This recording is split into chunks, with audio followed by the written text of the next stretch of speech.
Trump coming up on 100 days. Good, the bad, and the ugly. Stephen Roberts, ABC News political analyst, is going to put it into perspective for us. Good morning, Stephen Roberts. Good morning. And as you say, latest ABC poll out this weekend. The good news for Donald Trump is that his core base of support has not faded. We asked folks who voted for Trump, do you regret that vote? Only 2% said yes. So there's no doubt that his base is holding. The bad news is that he's still a minority president. We asked basic favorable attitudes. Only 42% of Americans said they view Trump favorably. That is by far the worst number in history of modern polling for any new president. Just to give you a comparative number, Barack Obama was at 69% at this stage of his presidency. So the basic divisions, these hard-edged and fervent pro and anti-Trump feelings we saw all during the campaign and into the first days of the administration are still there. And that means Trump is a minority president, McGraw. And Democrats don't fear him. They don't worry that he can punish them.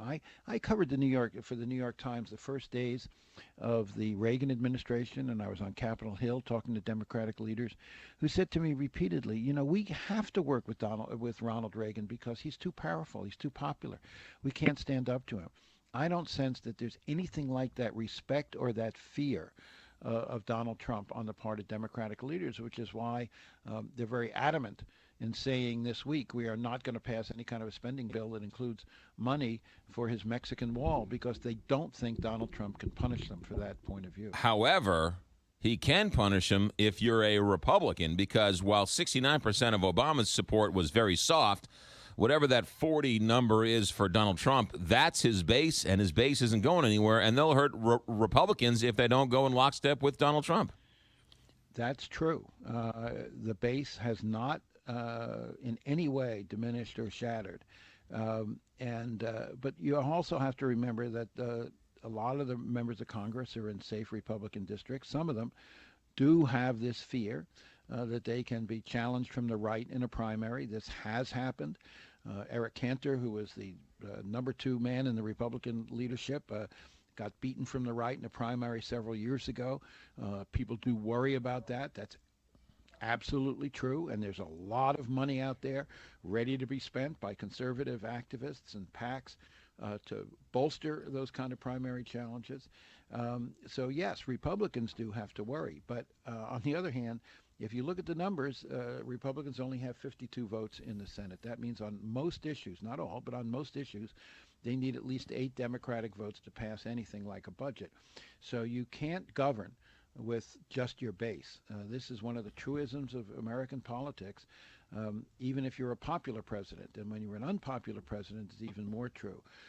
And this is, and one of the reasons why Trump has not expanded his base, McGraw, is that these personal questions and doubts and even alarms people have had about Trump are still there. We talked about this many times during the campaign, and it's still true today. We asked, just give one example. Does Trump have the temperament to be president? 38% said yes, 59% said no. That's one of the reasons why Democrats feel confident in standing up to him. Stephen Roberts, about a minute left here. The first major test is Friday or Saturday, because the government's running out of money, and you got to pass something. What happens in 7 days? I don't know. You do have, behind the scenes, you had staffers from Democrats and Republicans negotiating what appeared to be a pretty good compromise, basically keeping the government open without rocking the boat, without trying to change any major policies, keeping the funding levels pretty stable. But Trump is increasingly desperate to have some kind of splashy win this week. After all, the health care bill got blocked. His immigration reform program got blocked by federal judges. But the only tangible victory he's had in 100 days is the Gorsuch nomination to the Supreme Court. So Trump is now, and his people have said repeatedly, that funding bill has got to include money for one of his most highly visible campaign promises to build a wall with Mexico. But Democrats say, no way, we're not going to go along with that. And a lot of Republicans increasingly think It's a foolish idea. It would cost a lot of money without very little effect. And a lot of Republicans who represent border areas with Mexico worried that it would take private land. It would be very complicated. And so there is a possibility of a real showdown here.